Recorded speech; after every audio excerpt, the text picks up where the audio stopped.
Hey, what's good, Manhwa clan? After making my way from the depth of my from the depth of my kitchen, I bring along 5 epic manhwas only a freak would read. At number 5, we have The Night King Who Returned with a God. This manhwa is pretty interesting as it is more of a fusion of the Western style mixed with the Korean style of dungeon manhwa that created something completely new. Though I disagree with most of the MC's behavior and character on the personal side, but that's also what makes it fun. That it attracts my curiosity, and then I want to know more. What will be the end of this guy? Because he has kind of ideologies that I'm against, so I want to see the end of it. So guys, let's jump right into it. So this manhwa started when our MC reincarnated into a fantasy world. We saw quiet ceiling, candles instead of LED bulbs. It was a fantasy world that lagged behind in civilization compared to Earth, and our MC was reincarnated into a fairly rich household. For him who was an orphan without a home, who died from overwork, this is a fairly decent place to be reincarnated into, and his birth mother was really beautiful.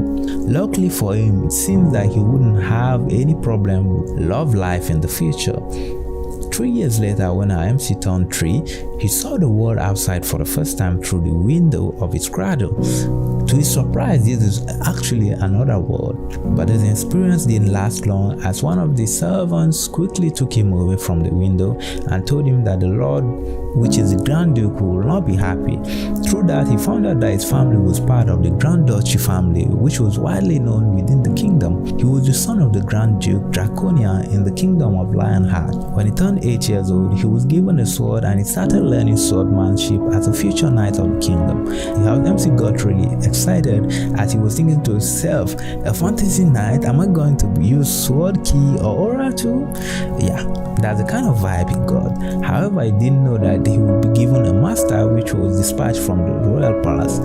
This master, named Holy Knight Sargoti, would put our MC through a hellish training for the next 11 years of his life, until our MC screamed over the top of his head, that goddamn gothic macho, this is fucking child abuse. However, that's just how difficult it is to become a holy knight. A holy knight was really a monster in human skin, and it was extremely difficult to become one. You had to complete quests by training and become a knight of the kingdom through your experience and honor, and become chosen by the Holy Grail and drink the water of the Holy Grail. That's just how crazy it is. Furthermore, for our MC, who is the son of the Draconia, he had to learn everything there was to know about becoming Grand Duke on top of that. When he turned 16 years old, our MC roamed the outside world for the first time in order to become acknowledged by the goddess and become a holy knight after accepting his quest. How do you get the goddess's acknowledgement? It was quite simple. If you rack up your fame and good deeds, the goddess will eventually show up to you. However, for MC who was roaming the outside world, there were countless opportunities for him to wield his sword, rack up fame, and build good deeds, which is why he was a bit concerned that the empire had a lot of enemies. When he turned 20 years old, the goddess appeared to him and he became a holy knight. After that, he slayed and slayed and slayed. He slayed the orcs, he tore apart goblins, and he slayed the evil cults. Eventually, he became a war knight of the kingdom, giving him the authority to gather other knights. He massacred 700,000 orcs, including the women and children of the orc tribe. He was feeling so refreshed because he was doing so for the sake of his goddess. 35 years later, his father, His Majesty Argon Lionheart, passed away. It happened while he was battling the archdemon summoned by the Empire. The Empire is another big enemy of the Lionheart Kingdom. Orcs were enough of an headache, but now the demon were running amok as the Empire summoned them. MC was thinking to himself, this is why mankind needs to believe in gods and live faithfully. All that aside, they needed to elect a holy knight to become the successor of King Lionheart, who died with honor. Amidst all the chaos, the goddess descended upon them and selected our MC. It was a position of honor and fatigue, but our MC could not let down the citizens and the knights who followed him. He transplanted the sacred treasure of the Lionheart from the goddess and vowed to protect the Holy Grail, and that is how he became the Grand Duke Draconia and the King of Lionheart Kingdom. When he turned 80 years, many things happened in that time.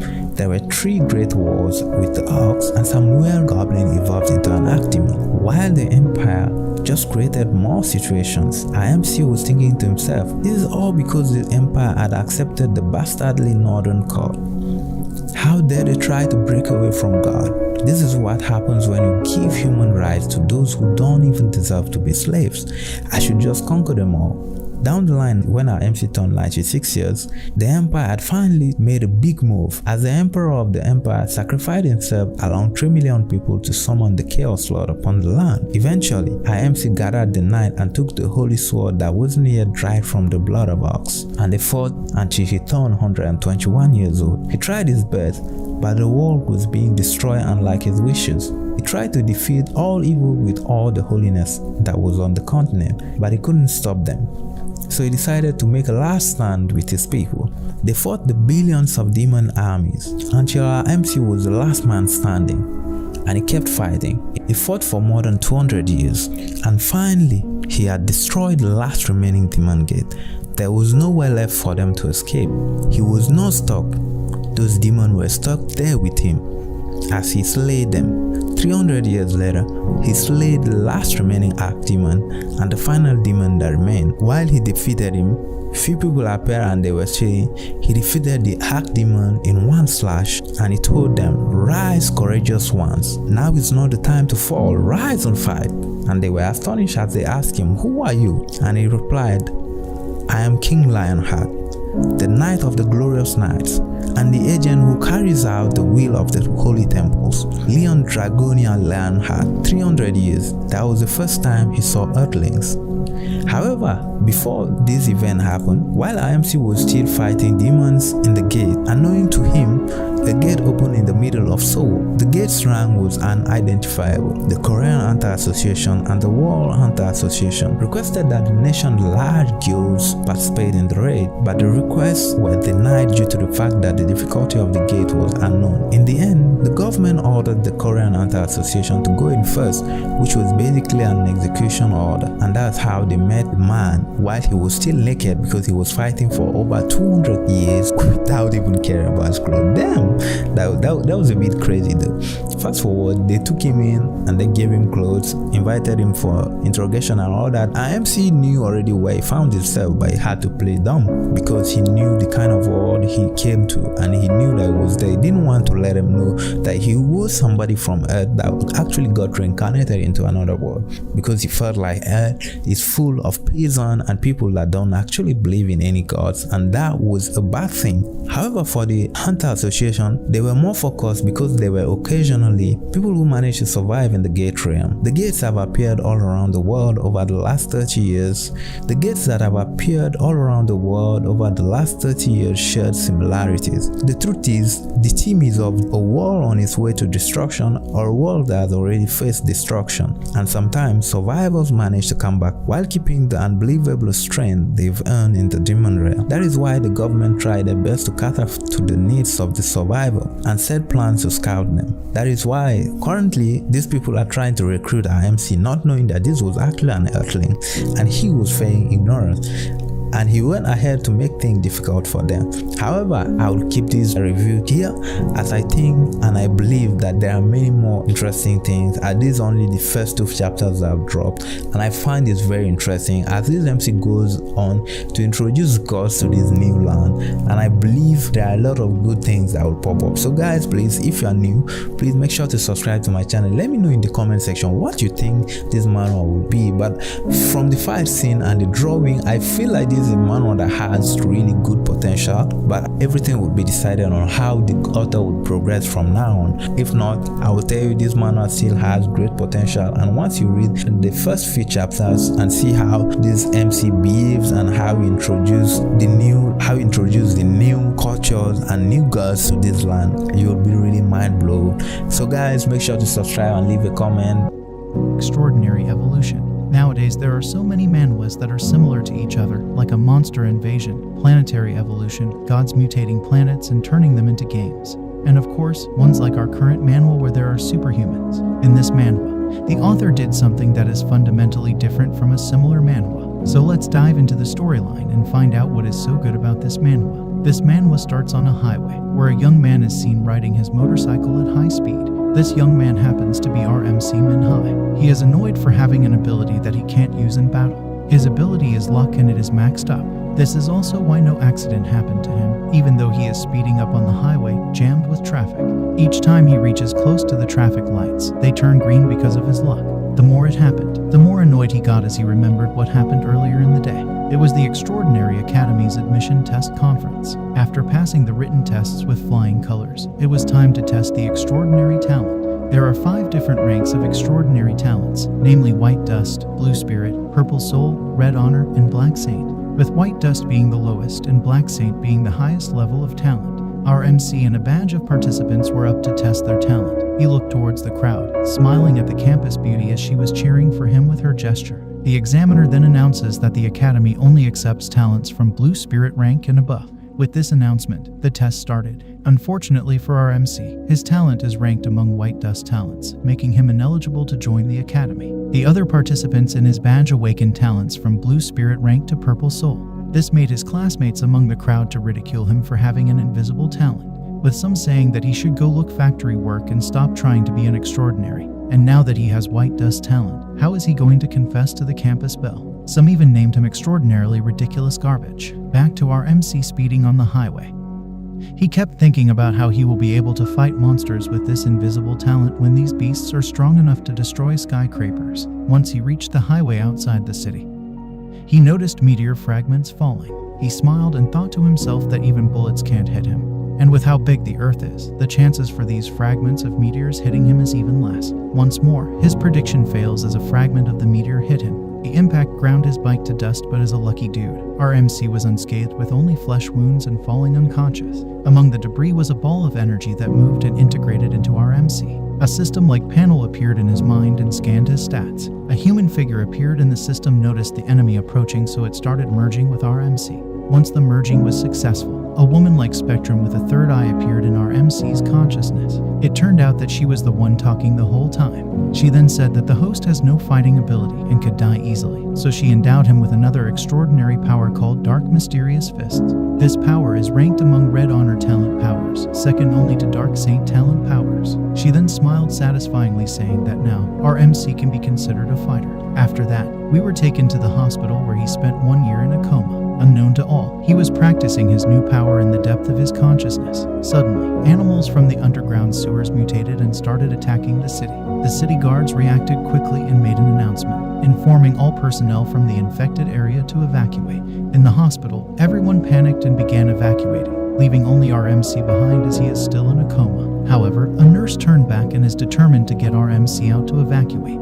She thinks that even if he were to never wake up, he shouldn't have been left behind. Once she started moving our MC, a mutated cockroach as big and tall as a human appeared behind her. It laughed and started licking her, saying, "Delicious, delicious." Terrified, she couldn't move while still holding our MC's hand. His hand moved, and with one punch, he blew up the monster's upper part and woke up from his coma. Damn, this is an epic moment that reminds me of Saitama from One Punch Man. The MC then reassured her that the monster is dead through and through, asking whether she was fine and thanked her for taking care of him for so long. He then asked what was going on, and she told him about the underground sewers being polluted, causing animals to mutate. After updating him, they decided to catch up with the evacuation. Once they left the room, a swarm of mutant beasts appeared in the corridor. Our MC stepped up and with one punch, he blew up the upper part of 5 mutants. It became a one-sided massacre. One mutant successfully slipped to attack the nurse. Our MC swiftly broke a bottle of sulfuric acid and gathered the substance around his fist. He threw it as the sulfuric acid fist and killed the mutant. This is another technique of his Dark Mysterious Fist power. It allows him to extract the element of anything he touches to boost the power of his fist. On the side of the hospital, patients and staff evacuating, they were ambushed by mutants. Thankfully, an extraordinary ability user appeared and engaged in a fight with the beasts. Is it me, or does this dude look like Clint, the marksman from Mobile Legend Bang Bang game? With his crazy powers, he started massacring the monsters. Unfortunately for him, as soon as he lands, a rat as big as a house attacked and killed him, leaving the citizens in despair. Once our MC and the nurse run out of the hospital, they took a breath under a tree. There, a wacky was on the ground. Someone was asking if there's any unregistered extraordinary nearby. They need someone to deal with the rat. Our MC asked that he be given all the information about the mutated magic rat, from its strength, power, and weakness. The person on the wacky said it's afraid of flames and asked who our MC was. Our MC answered that he is a high schooler who didn't make it past the admission test of the Extraordinary Academy. They got annoyed and told him to stop fooling around, and that the rat is a general rank mutant. The theoretical knowledge he learned is of no use and he should hurry up and evacuate. The MC threw the wacky away, saying that the medical staff have been taking care of him for the past 1 year and he won't watch them die. Once he arrived on the scene, the rat was still playing with his prey on the bus. Our MC knocks it down with one punch. However, this rat as big as a building was tougher than he thought. He can't afford to be reckless. His bones might be crushed if a tip of this rat's claw touches him. The rat is quite agile, so he started by luring it away from the bus and engaged in a fight where cars surround them. The rat dominated the fight and threw cars on our MC. He made use of the fuel inside those cars to light a fire and trap the rat. He then absorbed the fire element and created a mega fire fist. With it he killed the monster in one punch. Damn, that was badass. Are you a fistfight lover like me? If not, then go and watch Whitebeard vs. Marines, or go and read One Punch Man to understand its sweetness. I will stop here today. Don't forget to comment, subscribe, and share this recommendation video with your friend.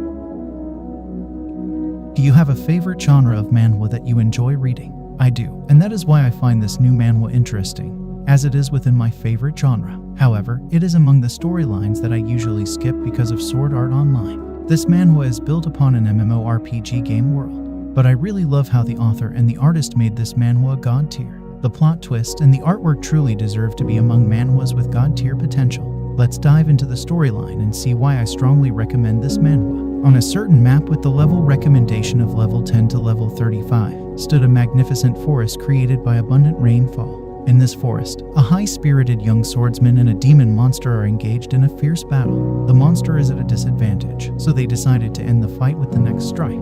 The monster unleashed his ultimate strike. However, the young man displayed astonishing control in evading the strike and killed the monster with a powerful cross-sword slash. A system panel showed, congratulating him for killing an elite boss and rewarding him with the monster's great sword. The system AI assistant showed up and informed him that there was a limited event that has begun, and asked if he wished to participate in. He smiled and decided to participate. He was then rushed by the AI to be fast, as it seems that many players are close to the boss. Suddenly, a colorful purple light appeared in the sky while he was still struggling to find his direction.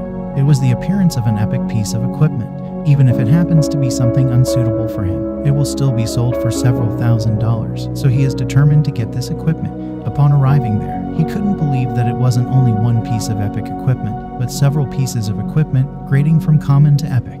He was overjoyed and moved to pack the equipment. However, before he could take the first step, he was killed without noticing the enemy and then lost his equipment. He was killed by the limited event boss, Blood Moonwalker, a humanoid skeleton wielding twin daggers as a weapon. And this young man is his 418th kill. After killing this young man, countless players arrived 1 minute before the end of the event. In the blink of an eye, the boss started massacring them, though they swarmed to kill him. Annoyed by this, he increased the slaughter, causing fear in the players. Some decided to retreat, but he continued to slaughter them. By the time the number reached 444, time was up and he was a bit disappointed to have killed too few of the players. In the next panel, we were taken to an office decorated with a domineering tiger painting.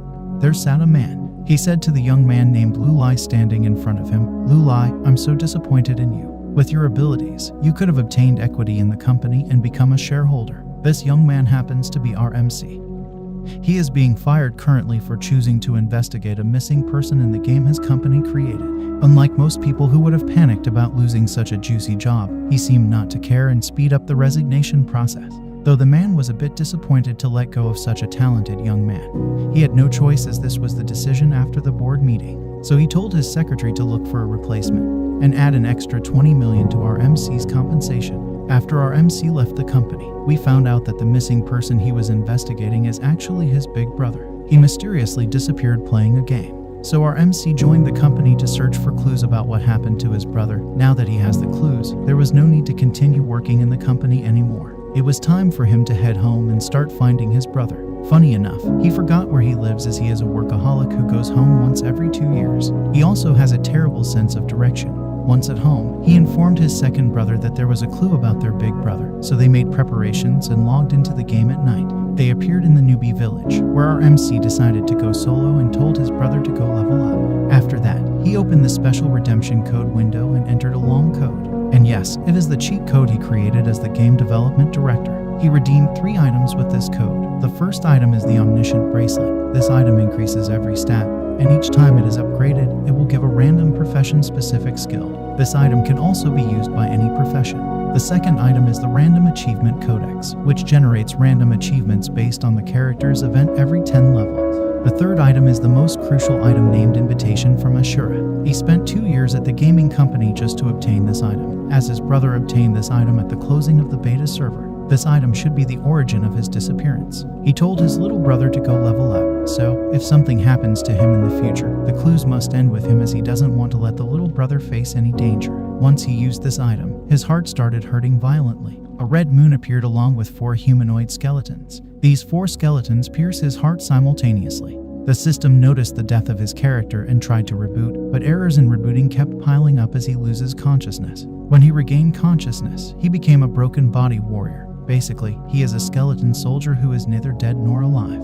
Our MC wondered why he is in this state instead of becoming an Ashura. It turned out that he was summoned by one of the epic level bosses, an undead summoner. Our MC thought of him as an NPC and proceeded in asking him where he is. The epic boss was surprised why our MC could talk, wondering if he is a rare quality skeleton guard. Our MC decided to leave as he was not given any answer, thinking that this boss is not an NPC for newbies. This infuriated the epic boss, as the MC still thinks like a human. He immediately bounds our MC with a spell and decided to teach him a lesson. When he was about to cast another spell, a boom sound bounced our MC. It turned out that a colossal titan was passing and mistakenly stomped the boss to death. This colossal titan, named the Great Sorrow, is as high as the sky. This made our MC wonder if he entered the wrong map. He called the system assistant, who tell him that the area he is in is pure darkness. It is the birthplace of all advanced level bosses in the fantasy game, and also the most dangerous place in the game.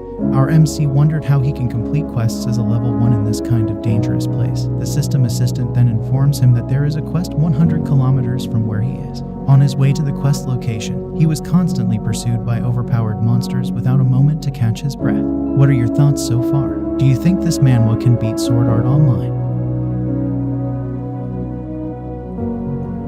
Legend of the Northern Blade. Do not forget to subscribe if you like this video. There are 2 things that make up a good action story: 1, the characters, and 2, the fight scenes. One thing we love more than fistfights are sword fights or gunfights, depending on your preference. Personally, my money's on Zoro in any gunfight. But one thing we love more than sword fights are the sword wielders themselves. From Sasuke with his grass cutter in Naruto, to Ichigo's Kusanagi from Bleach. And creating a fight scene with these elements shouldn't be taken lightly. It could build its narrative, start a story, or even end one. And if done right, could be quite entertaining. But if done otherwise, well, you just scrapped your series and threw it out the window. And we see this constantly, like Jujutsu Kaisen's animations from MAPPA and Demon Slayer's animation from Ufotable. Having a good aesthetic or art style in your story gives your viewers the entertainment they need. So, what happens when you combine pleasing aesthetics with incredible storytelling? You get a masterpiece like Attack on Titan, for example. Having both great story elements as well as pleasing visuals is all it takes to get viewers invested. Now everything that we just mentioned easily applies to manga and manhwa as well. Though your pleasing aesthetic can only come from the art style, it's something that should be taken seriously, and one manhwa made a masterpiece with this law, and that was none other than The Legend of the Northern Blade.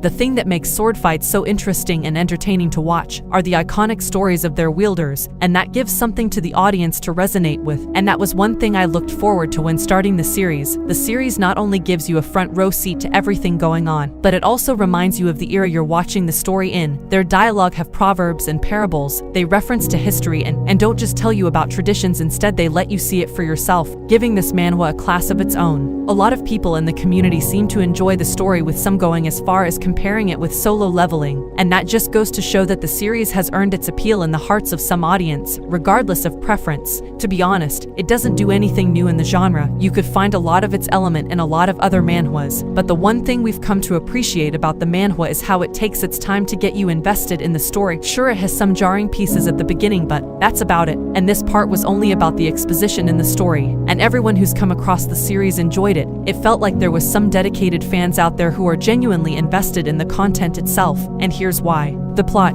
The world was plunged in total chaos because of the Silent Night. I still have no clue who these guys are. Moving on, martial art masters come together to fight against the Silent Night's terror. Forming the Northern Heavenly Sect together, they fought against the Silent Night, and people enjoyed peace and harmony for generations, until its 4th generation, when other martial arts master conspired and destroyed the sect, forcing the leader to commit suicide in front of everyone in exchange for sparing his son's life. Jin, armed with a thirst for revenge and blacksmithing skills, we get to see one of the most satisfying revenge stories ever unfold. The world building is made immersive throughout the series. Its climate, its building structure, and even its weather, everything looks like it has a story, and it feels like you're there to watch them tell it. The only drawback is the exposition of the story's setting. Sometimes it feels like you're reading a dictionary when the series is explaining clans and sects, but that's about the only problem you'll have to deal with in the story. In terms of visuals, it strays away from the bright cartoony art style that tends to be everywhere in the manga and manhwa industry, and the aesthetics gives the series its own unique sensation. It's not cartoony and it doesn't set itself up for much, but it has a way of making you feel like you're watching the history of a world long gone. And the series does a good job of bringing sub-themes like betrayal, desperation, compassion, loyalty, and so much more in a few pages, allowing you to build your own form of empathy with the story itself. But all these things can only be done with its characters, which leads us to another section of this review. The characters. The characters in the story are fleshed out, and each of them have some relationship with the main character himself in one way or another. Their personalities remains constant throughout the story, and their conversations feel natural rather than forced. First, we have Jin Moo-won as the main character. After going through both physical and mental torture from the people around him, Jin starts to embody a level of maturity that makes him a kind and modest man. He's rational, sensible, and only resorts to violence when it's deemed necessary, which almost makes you want to question his quest for revenge. But I'm sure his quest plays deeper into the narrative. Mr. Wang Chal is another character you come to love through the story. He's weak, old, and slow, but embodies what loyalty means. Even after Jin was abandoned and imprisoned, he did whatever he could to make his life a little easier. He was the only one who had any affection towards him. Apart from his actions towards Jin, he's also caring, and I promise he's a character you'll love to see. Next is his rival Dam Su Chen. He makes the perfect contrast to Jin's calm and reserved nature. He has his goals and ambitions, and is shown to be powerful. He comes off as a prideful character at the beginning, but soon the story forces him to learn humility, and we see him start to become better in the next episodes. There are also characters like Yoon Ha Seol, GM Dam Yop, and many more that keep the wheel of the story in constant motion. You'll have characters you love, hate, forget, remember, and characters you can relate with. It's fun and immersive. I already talked a little bit about the art style of the anime at the beginning of this video, and the art style stays consistent and engaging throughout the story, going from the exposition theme to the final showdown theme. It has a consistent upload schedule, and the chapters are quite long. Though it doesn't look like it's getting an adaptation soon like Solo Leveling, it could possibly get one in the future. So if you enjoy revenge stories, this one might be for you. But if after 5 chapters you don't enjoy it, then you can check out something else, like Blue Lock. Please don't forget to help me reach 10,000 subs if you enjoyed this video. Peace out. Blue Lock. Don't forget to like and subscribe if you like this video. Frustration. There's so many things you want to say, but how do you communicate that idea to your audience? How do you let your audience understand the anger of frustration? You have your main character lose spectacularly, and that's how we get into Blue Lock. Blue Lock is a manga that takes everything you love and hate about sports and shoves it down your throat in the most violent way possible. Gonna cry. When I heard about the manga, I genuinely expected the power of friendship and belief in teamwork to dominate the story, like Haikyuu. Not that I hate the series or anything, besides it has completely different nature and style when compared to football, but the excitement of enjoying something new, instead of the usual power of friendship logic we see in shonen, is something that can almost be called revolutionary. And everyone in community who's seen the manga has been ecstatic, simply because of how the series goes out of its way to create new ideas and values in the world of sport anime. Makes it something to look forward to. Sports anime in general is one of the few genres that has a weird ground in the anime community. It pulls some people in and drives some people away. But it has such a shaky ground, mostly because of its appeal to sport lovers and non-sports lovers alike. Non-sports lovers don't watch it because they can't understand or relate to the sport in the show, and sports lovers don't watch it because of the unrealistic nature it gives their favorite sports. When it comes to making a sports anime or manga, a lot of things have to be considered, like the audience, the story, style, and characters, so it's no wonder it has its fair share of criticism and praise in the community. But Blue Lock does something different in the genre. It carries everyone along. I personally don't watch football, simply because I don't find it appealing, but this series brought to light so many things about the sport in such a refreshing way. It encourages selfishness while throwing teamwork out the window. You don't feel like you're a fan, but feel like you're a coach. Everything is so entertaining. You feel like a player and a coach at the same time while being in the comfort of your room scrolling and digesting this work of art. Blue Lock.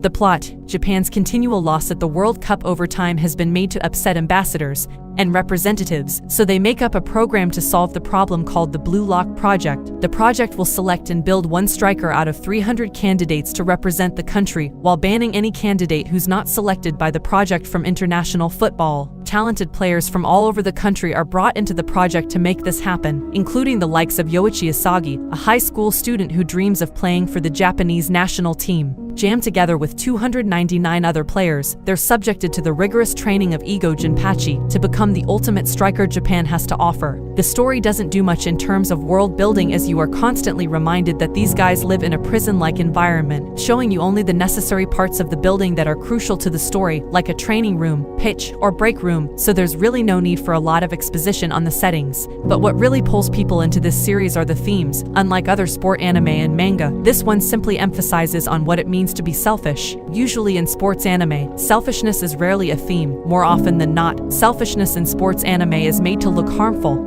and dangerous to any team, and there's good reason for it too. No team can function when every single participant has a selfish mindset, and we see it play out in teams where there's no teamwork.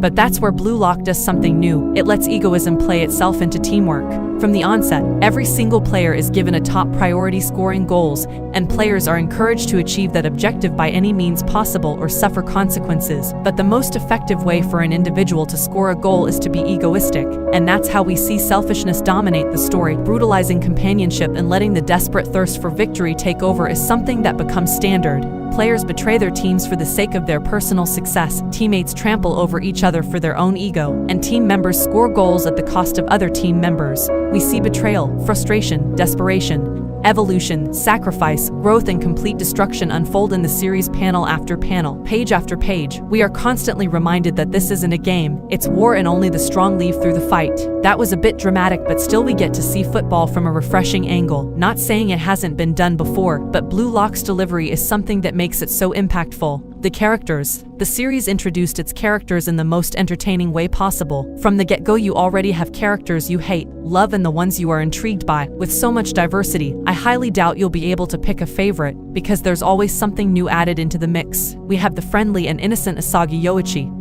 who's forced into a goal-scoring machine by the story and the elements around him. On a fundamental scale, he makes a good example of what a decent character development should look like. Watching him transition from an unsure, skeptical teammate to an assertive leader is what makes him interesting. We also have characters like Meguru Bakira, Atoshi Rin, Ryusei Shido, and many more. They are all well fleshed out, and each character has some form of motivation throughout the series that give them their own unique touch on the story. The art style is very satisfying. You'd think drawing fast-paced action scenes, but Blue Lock keeps giving its audience top-tier art style in the manga world, bringing pictures to life while immersing you at the same time. The series is very engaging, and it's more likely to engage non-sports lovers than sports lovers, but if after chapter 5 you're not entertained, then drop it.